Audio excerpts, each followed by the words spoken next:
Hey, it's the SavaniSis again, back for another video. Today we're going to talk about why you even have irrational fears. Some of these fears you have that you don't even know, and they are irrational. We'll see you in a few.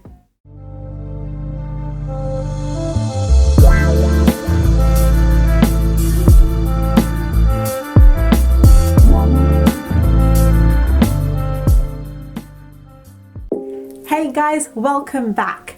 Okay, so today we want to talk about why you may have irrational fears. What are they?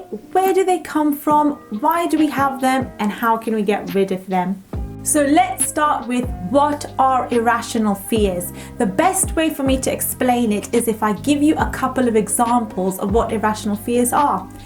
First example, you're a woman walking with a group of friends out on the street. You wore one of your high heels. You have plenty of other high heels in the house in your walk-in wardrobe, but you decided to wear a particular pair of heels with the dress you were wearing for the night. All of a sudden, while you're walking on the street, snap, the heel breaks off. You go berserk. You react like crazy. Oh my God, my heel just broke. How could this happen? You go hysterical. You start bursting out in tears. What am I gonna do? Where am I gonna find shoes like this again? Exactly. Even though you have 50 other pairs of heels in the house and this heel can easily be fixed. It's not a big deal. But to you, it's a huge deal. You're crying. You're going in hysterics. Your friends around you are saying, what's wrong? What happened? What happened? Oh, your heel broke. Oh, and they kind of invalidate your feelings. But you are feeling awful. You're feeling terrible. You broke your heel. It's an irrational trigger. We can all agree that this is an overreaction and not necessary in the grand scheme of things. Why did this happen? Why did this happen?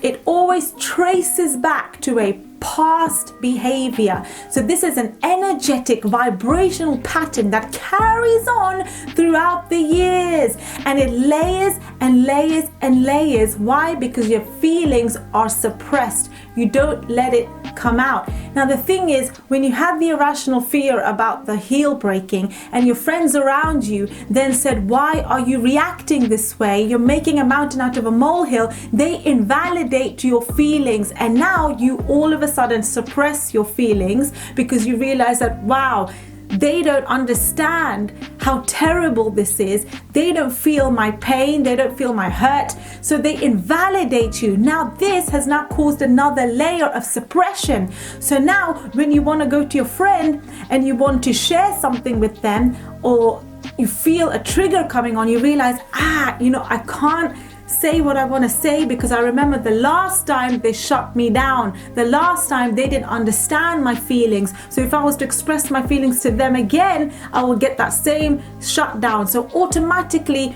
we withdraw, we suppress, and now that's another layer added to the mix. Now you have a negative charge towards the people around you that reacted negatively to you the last time because they've invalidated your feelings. So this is what carries on. You keep layering up. So now you have all these layers upon layers of suppressed emotions. Exactly. Over the years. Yes. And sometimes you're not even aware that you've suppressed that emotion until you get triggered sometime in the future over some particular event or situation. And if you don't question it, why was I triggered? Where did this come from? It's actually not the event. Not the present day problem. That the trigger stems from something that you suppressed in the past, and it's a memorized emotion that's stored in your body, in your subconscious, and that comes out when something happens in your life. So it explains sometimes when two people are experiencing the same event, why can it affect them differently? Like the Viktor Frankl book, concentration camp example where there was two men in concentration camps. Both had the same horrific events and experiences that happened to them. One ended up completely with severe mental health issues and couldn't function, and the other one became successful, wrote a book and said how he overcame his environment. And so they both experienced the same thing, but they reacted differently to it. They interpreted, they experienced it differently. They responded different to their experience. They had a different response, and that is what shaped their life moving forward. And so that's where the irrational fears and irrational reactions, rather than calling them irrational, sometimes they're not irrational to you. To you they're real. So the reactions that happen, the way we respond to certain situations, is something that's keyed in from the past. That's it. And the same goes with anxiety. Sometimes people with anxiety disorders feel anxiety for no apparent reason at all. The body's reacting as if they're standing next to a lion or some predator that's about to eat them. But they know very well that there's nothing scary in their outside environment, no immediate danger, but their body's reacting in that way. So what's happening is it's a subconscious program that's been keyed in. So you're not consciously aware of it, it's just been keyed in, and it's triggering a fight or flight response. A fight or flight response, yeah. Survival emotion. Yeah, and so that's why it can become very confusing. You ask yourself, why am I feeling this way when there's no reason for me to feel this way?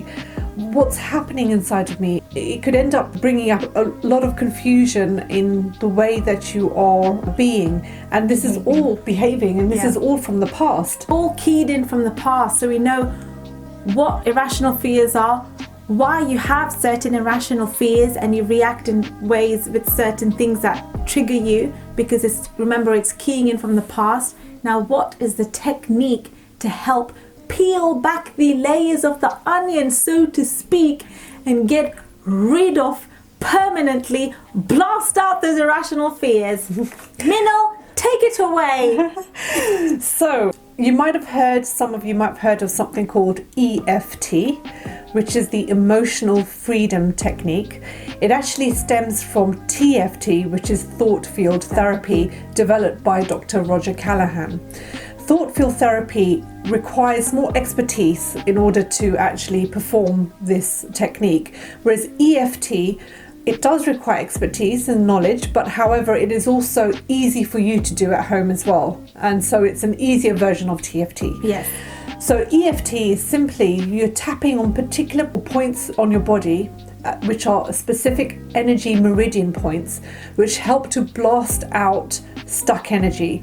And remember, if you've got any stuck emotion inside of your body, emotion is energy in motion. It is energy that's in there and it's circulating inside your body and it's stuck in there, and you might not even know it's there until it comes out. So think about it this way: when you are just doing something at home, normal routine, and then suddenly you think about a person in the past that really pissed you off and got you really mad. And all of a sudden you're feeling all these angry emotions, you're feeling very tense, and you remember what they said, and then you're thinking about all the things that you could have said to them. That means you've got stuck energy in the body. You have not let go of that situation.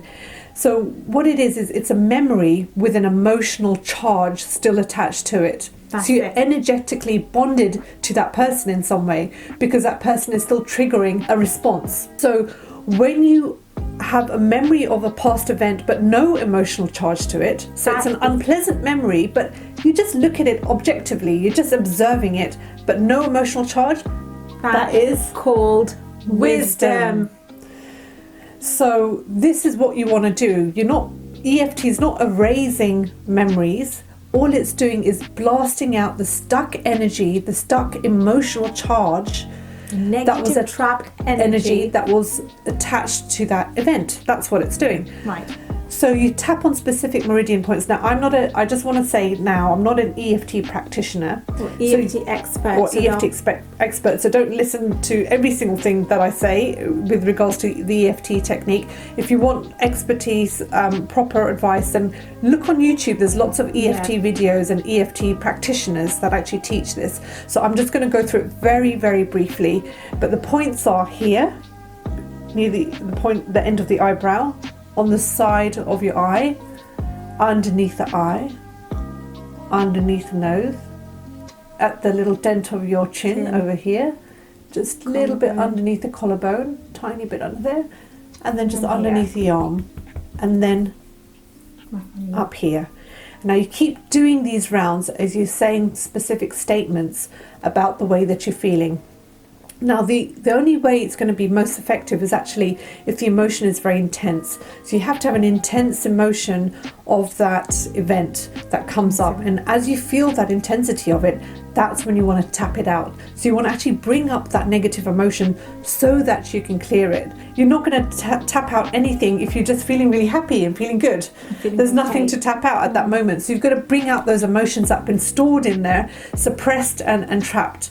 And that will help to blast out permanently those negative patterns of negative trapped energy, and you will start feeling lighter. You will be peeling back the layers of the onion of suppressed trapped energy the more you do these EFT techniques and rounds. And you'll no longer be triggered. So that's a difference you'll notice in yourself, that that person that's always triggered you going into work, all of a sudden they no longer trigger you. That's amazing. That's amazing. How freeing is that? That's so freeing, because you're no longer feeling that negative emotion inside of you. You're just like, oh, well, okay. It doesn't push my buttons anymore. It doesn't piss me off anymore. Yeah. And then you'll even question, but he should piss me off, but why am I not feeling anything? Yes. Oh, what a that's phenomena. Good. Even better if you start laughing at it. Just imagine if you start laughing at all the horrible situations in your life and you take it very lightly, and inside you feel happy. Then that means you're not controlled by the outside environment. You have complete control of how you feel inside. And it's so freeing, because you live a more happier life. You're more likely to go forward in life and take risks and do things that you never thought you would do. Now, EFT is a consistent practice. It's something that you do on a regular basis. You know, some people go to an EFT practitioner when they've got a particular problem, but I would say do EFT in your day-to-day living. When something comes up and you're keyed in with unpleasant emotion, that's when you want to tap, because you want to tap it out. You don't want to actually whenever you feel bad, you should basically whenever you feel bad. Simple rule. That's it. Now, the other thing that you can also do, one more thing, is that the reason why we have all these suppressed emotions is because we haven't allowed ourselves to embrace it and feel the emotion. Now, remember, we are divine beings, but we're also in this physical body. So we're gonna, with a mind, with an ego, so we're all gonna experience all sorts of emotions, from joy, gratitude, to something as bad as apathy or despair for some people. But you know, you'll have everything else in between as well. So when you have an unpleasant emotion, the first thing is it doesn't feel good in your body. So one of those things is that you do want to suppress it. You know, it just is a natural instinct to just say, oh, I don't want to feel this anymore. So sometimes you do something outside of you to make yourself feel better. You start to distract yourself. Yeah. So for some people that could be food. You know, for more severe cases, it could be addictions to shopping, addictions to gambling, addictions to drinking, even food addictions, you know, having binge episodes of eating, because all of that will take you away from what's really going on inside, because it's too painful to actually look at it or embrace it. And so nothing is ever fixed. You're constantly avoiding those emotions and you're constantly suppressing them. And the more you suppress them, the more stuck energy you're going to have, and the more layers you're going to have, and the more miserable you're going to feel in life. And so if you want to feel great and you want to start that process, then one of the things to do is that when you feel the emotion, and begin to learn to embrace it. What I mean by that is, when you embrace it, you look at it and you accept that it's there. And you observe it as an observer, and you feel how it feels in your body and where it feels in your body. So sometimes when you feel anger, you might have or nervousness, you might have knots in your stomach. It won't be in your legs or arms, you'll feel it here. And sometimes people will feel it here. And then you can also focus on your breathing. How's my breathing like? Okay. Yeah, it's shallow, and I can feel it's a bit constricted over here. So all you're doing is you're observing. You're not casting any judgment on it. And as you continue to observe, what will happen, the phenomena is... Yes, the phenomena is... The emotion will say, I'm allowed to process in this body. This is so good. I no longer have to be squashed. I can just allow myself to be. So that emotion will just process inside your body, and it will leave. Letting go. It's called the letting go technique. That's the second technique on how to release your irrational fears. And it's amazing, because when you do it properly, you will feel the difference inside of you. You'll feel like something has been lifted off your shoulders. You'll feel lighter, you'll be able to breathe. It's almost like, the way I can describe it, the feeling is that it feels like there's pockets of air, bubbles of air inside your body, and suddenly energy and breath is moving much more freely. Yes, prana is much moving freely through your body, and it's like another analogy is that, imagine you've been carrying this heavy rucksack around with you for years, and suddenly somebody says, let me take that off you, and they take it off you, and all of a sudden that's a whole load off. Yeah, you feel lighter in your, you feel lighter on your shoulders, and suddenly you can move easily, and you feel like you're floating a little bit because you're not weighted down. And that's how you feel. So more energy and less matter. Yeah, so you actually feel a physical change in your body, because energy carries this physical mass. Right. So when it leaves your body, there's like a physical mass that's left your body. Physical mass has left your body. So as well as the EFT technique, which helps to blast out past trapped emotions, what you can do in the present day is also, when you have an emotion, allow yourself to feel it, embrace it, accept it, non-judgmental, observe it, and allow it to process so that it actually leaves your body. And that way you're no longer suppressing yet another emotion inside your body. Exactly. And so what you're doing with EFT is you're peeling, it's like an onion, and you want to get to the core, which is your true divine self. You're just peeling back the layers of the onion. You're freeing yourself up. Up. It's liberation. It's living a life of true joy and liberation, and you get closer to that.